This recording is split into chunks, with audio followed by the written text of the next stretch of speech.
Stay at home. That is the new order from Governor Hogan, now in effect. Hello, everybody. I'm Rick Ritter. Well, the governor says we can only leave our homes for essential work or an essential purpose, such as picking up food or medicine.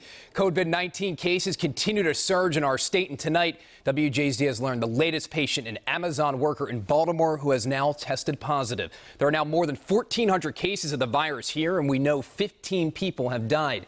WJZ investigator Mike Helgren begins our team coverage tonight. He has the latest from the governor.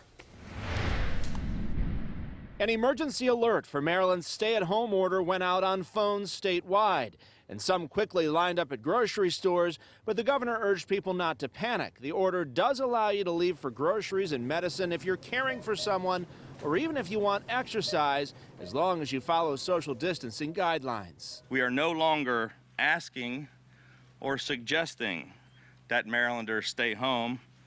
We are directing them to do so.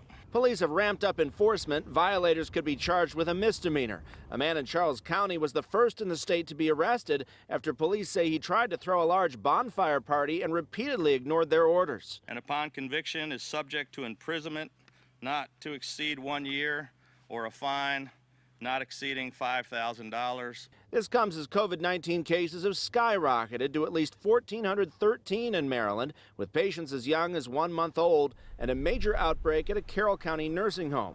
WJZ has also learned a second Baltimore County police officer has now tested positive. This is indeed the greatest public health challenge of our lifetimes. There's a new drive-through testing site at FedEx Field, and the state is opening more testing sites at vehicle emissions centers in Bel Air, Glen Burnie, and Waldorf, only for those with prior appointments. Tests are still hard to come by. One of the key shortages that we have is not only personal protective equipment, but it's the lab supplies to do these tests. Another concern is for state workers. Their union says at least one staffer and 3 employees have tested positive at Clifton T. Perkins Hospital. Protective measures are sporadic at best and downright dangerous in a lot of cases. It's not just Perkins. Other state facilities have had positive cases as well.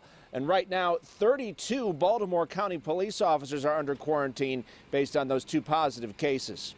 In North Baltimore, Mike Helgren, WJZ.